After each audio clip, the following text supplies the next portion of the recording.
டெல்லி சம்பவம் குறித்து உள்துறை அமைச்சர் அமித்ஷா கூறியது என்ன? நவம்பர் 11ஆம் தேதி பீகாரில் தேர்தல் நடக்க இருக்கும் நிலையில் குண்டுவெடிப்பு சம்பவம் நடந்துள்ளது. இந்தியாவுக்கு ஜெய்ஷ் முகமது விடுத்த எச்சரிக்கை என்ன?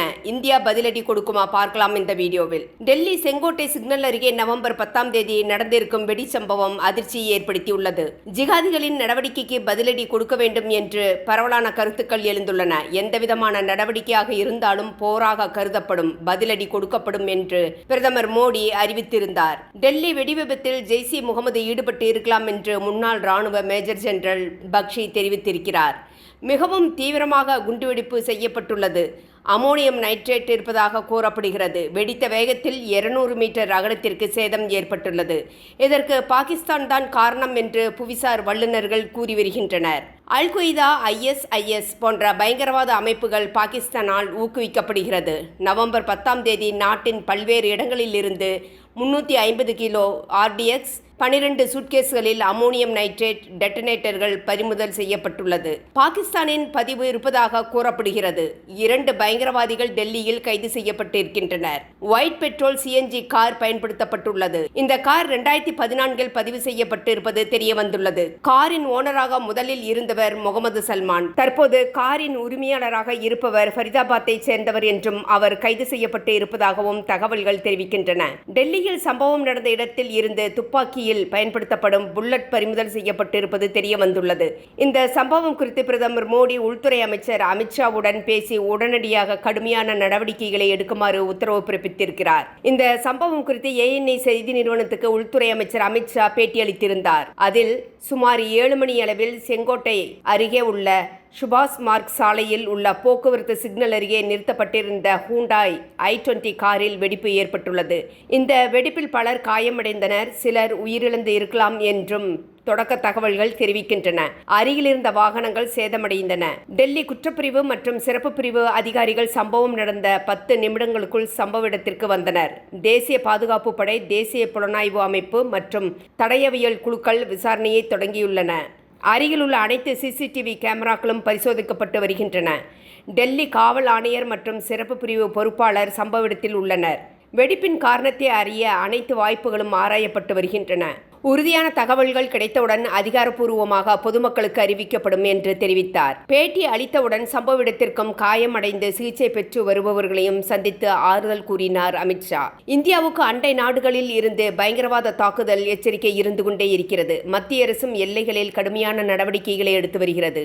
ஒரு பக்கம் ஜம்மு காஷ்மீர் மீதான தாக்குதலை தவிர்க்க அங்கு பாதுகாப்பு பலப்படுத்தப்பட்டுள்ளது. மறுபக்கம் பங்களாதேஷ் எல்லையில் பாதுகாப்பு அதிகரிக்கப்பட்டுள்ளது.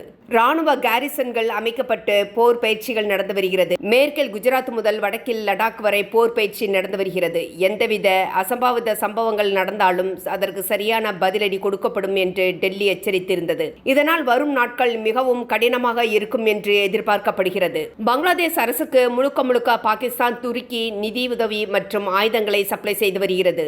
பயங்கரவாதிகளுக்கு பாகிஸ்தானில் பயிற்சி அளிக்கப்பட்டு ஜம்மு காஷ்மீர் எல்லை வழியாக இந்தியாவுக்குள் அனுப்பப்படுகிறார்கள் என்ற செய்தி கடந்த சில நாட்களாக வெளியாகி கொண்டே இருக்கிறது. பங்களாதேஷை இந்தியாவுக்குள் நுழையும் பாதையாக பயன்படுத்த பாகிஸ்தான் பயங்கரவாதிகள் திட்டமிட்டு இருப்பதாக உளவுத்துறையும் எச்சரித்திருந்தது.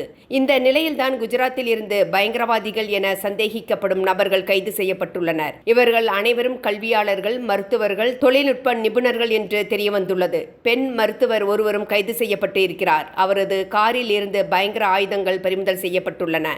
இவர்கள் அனைவரும் படித்தவர்கள், மருத்துவம், IT ஆராய்ச்சி துறைகளில் ஈடுபட்டவர்கள். ஆனால் அவர்கள் மனதில் விதைக்கப்பட்ட விஷம் மத தீவிரவாதம் மட்டுமே. அறிவிருந்தும் அன்பில்லாதவன், புத்தி இருந்தும் பரிவில்லாதவன், அவன் கையில் ஆயுதம் வந்தால் அது மனித குலத்திற்கே ஆபத்து என்பது இதுதான்.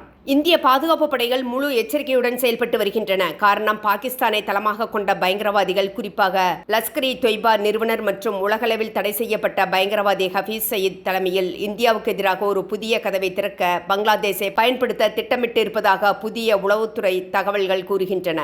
இந்த செய்தியை டைம்ஸ் ஆஃப் இந்தியாவும் வெளியிட்டிருந்தது. இந்த தகவல் அக்டோபர் 30 அன்று பாகிஸ்தானின் ஹைப்பூர் தமேவாலி என்ற இடத்தில் நடந்த ஒரு பேரணியின் வீடியோவிலிருந்து தெரியவந்தது. அந்த வீடியோவில் லஷ்கர்-இ-தொய்பாவின் மூத்த தளபதி சைஃபுல்லா சைஃப் இந்தியாவை தாக்க புதிய திட்டங்களை அறிவிக்கிறார். சைஃப் தனது உரையில் ஹபீஸ் சயீத் அமைதியாக அமர்ந்து கொண்டிருக்கவில்லை, அவர் பங்களாதேஷ் வழியாக இந்தியாவை தாக்க தயாராகிறார் என்கிறார். மேலும் லஷ்கர்-இ-தொய்பா உறுப்பினர்கள் ஏற்கனவே பங்களாதேஷ் பகுதியில் செயல்படுகிறார்கள்.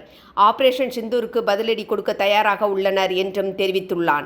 டைம்ஸ் ஆஃப் இந்தியா வெளியிட்ட தகவல் படி ஹபீஸ் சையது தனது நெருங்கிய நண்பர் ஒருவரை பங்களாதேஷுக்கு அனுப்பி அங்குள்ள இளைஞர்களை ஜிகாத் என்ற பெயரில் தீவிரவாதத்துக்கு தூண்டி பயிற்சி அளிக்கிறான். இது பாகிஸ்தானின் எல்லையை தாண்டி இந்தியாவின் கிழக்கு எல்லை வழியாகவும் லஷ்கர் வலையை விரிவாக்கும் முயற்சியாக காணப்படுகிறது. அந்த பேரணியில் குழந்தைகளும் கலந்து கொண்டது மிகவும் கவலைக்குரிய அம்சமாகும். இது தீவிரவாத அமைப்புகள் சிறுவர்களையும் அவர்களின் மனநிலையையும் வன்முறையிலும் தீவிரவாத சிந்தனையிலும் ஈடுபடுத்த முயற்சி செய்கின்றன என்பதை வெளிப்படுத்துகிறது.